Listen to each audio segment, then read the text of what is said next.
Welcome back to Not So Pro Football Talk, where we love to give our not so pro opinions on everything that's going on in the NFL. So, thank you guys for tuning in. We're going to go ahead and get right into the topic. Austin Ekeler, 3 weeks ago, he requested a trade from the Los Angeles Chargers, and they granted him to go out and start seeking a trade with other teams. And it's been 3 weeks, we've heard nothing. Now, I believe it was either yesterday or a few days ago now that Eckler went on a Sirius XM show. I forget exactly what show it was called, but he spoke about this whole process, and he said that, hey, I really don't want to leave the Chargers. Preferably, I just want to be paid for what I'm worth. And currently, he's not being paid for what he's worth. Just like every other running back in the league, he's treated as trash.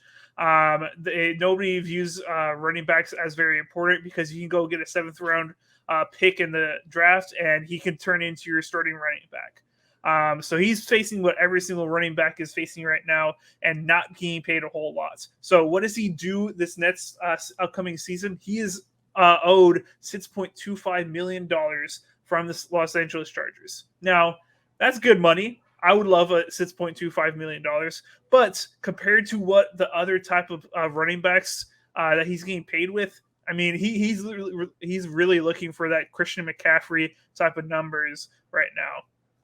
And I think he has a lot to support what he's doing. Last year, he had 1,600 scrimmage yards, had the most touchdowns out of every other running back.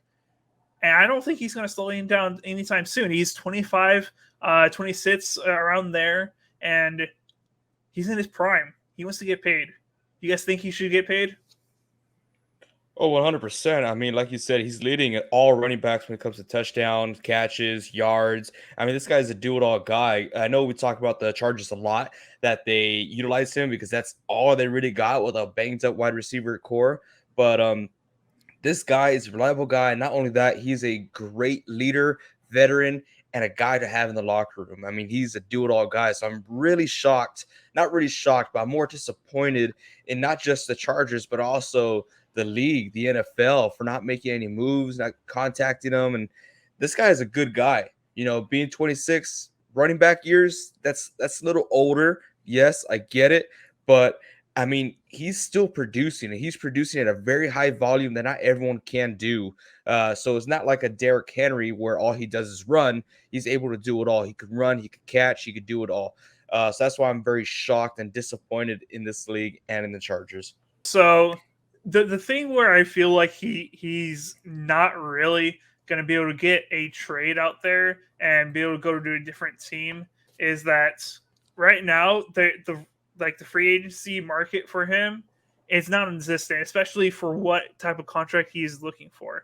Why I'm saying this, Miles Sanders got a kind of similar contract that Austin Eckler is currently on.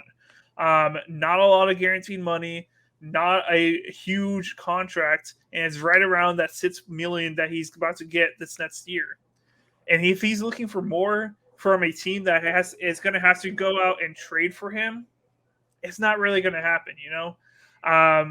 I think the most likely situation that happens is that the Chargers end up resigning him, or they end up extending him because he's still under contract, or they let him continue playing this out. He's still under contract with them, so he has to play, and he ain't got a lot of leverage, unfortunately, for Austin Eckler. And go ahead, AJ. You have something to say?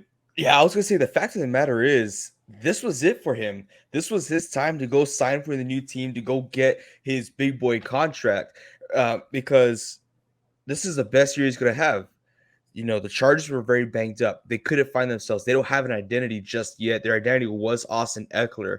And that's why he was being produced by so much, you know, whether it be the running game, the passing game, whatever it needs to be. So he's coming off of an outstanding season, just like he did season prior to that. But he knows if he goes to a different team, he's not going to have the same stats because he doesn't have to do it all, right? Which is a good thing for him. But this was a time for him to actually take lead and go out there and get a good contract. And unfortunately, it didn't happen.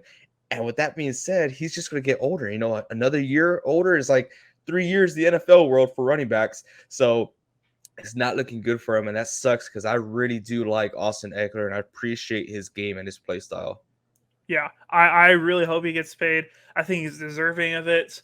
I do not knock him for requesting a trade if he doesn't get the contract. I think he's in his full right to want to get paid because he has earned that money.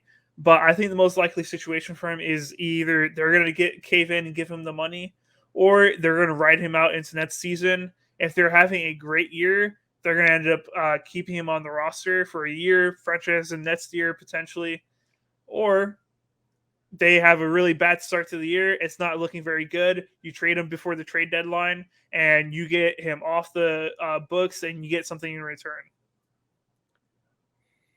Yeah, I really do feel bad for this guy. I mean, like you said earlier, Reed, that Sirius XM, the show is actually called Fantasy Sports Radio's Fantasy Dirt Show, which I thought we had a long name, but I guess this guy wanted to take the cake. So good for them. But he said on that show, he says, I kind of got punched in the face when the Chargers basically said, hey, we don't want to talk about extensions anymore. So it looks like he's not going to get extended by the Chargers, right? It looks like he's going to become a free agent after next season, which that sucks. And then he also said, I was like, wow, this is the first time in my career with them that I felt disrespected by my own organization. Now that is trashy. I expected a lot more from the Chargers, but this guy has put his body on the line just like every other player on the Chargers, but this guy does it more so. And for you guys to treat him this way, that is horrible. If they're willing to sign someone like Joey Bosa on the defense, with him being that age, I don't see that there should be a problem with signing Austin Ekeler on the offense. He fits that scheme perfectly. He is your scheme. So extremely disappointed once again in the Chargers. That's what he had to say on that show. I did some research while I was off. Apparently, Austin Eckler's 27. So maybe that's something towards why they don't want to re-sign him. It's a little understandable, but then also I don't think it's understandable because of the production he's been making the past 3 years. It's just he's adding on top of it each year. It's insane seeing that coming from a running back of his caliber. Um, and he's been hitting the weight room a lot too. I don't know if you all talked about that while I was gone, but he's had a couple of videos where he's looking shredded. He's lifting a lot of weight, and I mean I think it's sad, just like y'all said, that he's not getting an extension from the Chargers. Very disrespectful, very surprising because of the production that they can make by building around him. But in my opinion, that franchise is staying stagnant. They're staying with the guys that they have at wide receiver. Their only positive is having Justin Herbert. He's young. He's got a lot of room to grow. But taking away Austin Eckler from him and making him a free agent and not extending him, I think it hurts that franchise in the long run. But yeah, I see a lot of teams that possibly could pick up Austin Eckler. Probably not right now. They're going to wait till after the draft, see what they can get. But it's sad. But yeah, I think a lot of teams could use him. Definitely. And honestly, I'm going to jump off that Herbert train. I was very high on him after his rookie season. And then he hit his sophomore year slump. And last year, I wasn't very impressed with receivers or not. Just by letting go, Austin Eckler is going to drop Herbert's production by a lot. And I do mean it's going to be dramatic without him on that offense. I don't care what kind of offensive scheme you have. Austin Eckler is essential. And I like him as an individual, as I said before. I mean, when you look at teams, who's the face of that team? A lot of people want to say Herbert. I'm not bought in. I think it's Austin Eckler. He's the guy that I think about every time I talk about the Chargers. He's one of the top two running backs that I think about when I talk about fantasy football. And not only that, he's very involved in the media side. You know, he shows a good face, good faith out there to not just their fan base, but to the fan base in the NFL in general. I remember the message he sent last year for fantasy football. He's like, hey, make sure you pick me up fantasy football. I'm going to do my best for your team. I love him. I love that character that he has. And hopefully he does go to a team that wants him and appreciates him. So rooting for this guy. I'm glad the true colors came out for the Chargers. And good luck out there, Austin. Yes, we wish him the best of luck. Hopefully he's going to have the best situation. Hopefully he gets a good contract that puts him up for success because he has been very much overpaid. underpaid his entire career. So hoping for the best for him. We'll see what happens. We'll give you guys an update when that happens. So stay tuned to NSP Football Talk. We will give you guys all the updates. Go ahead and hit that subscribe button in order to stay tuned to everything that we put out. Make sure you hit the like button if you enjoyed this video, and then we'll see you guys next time. Keep on grinding.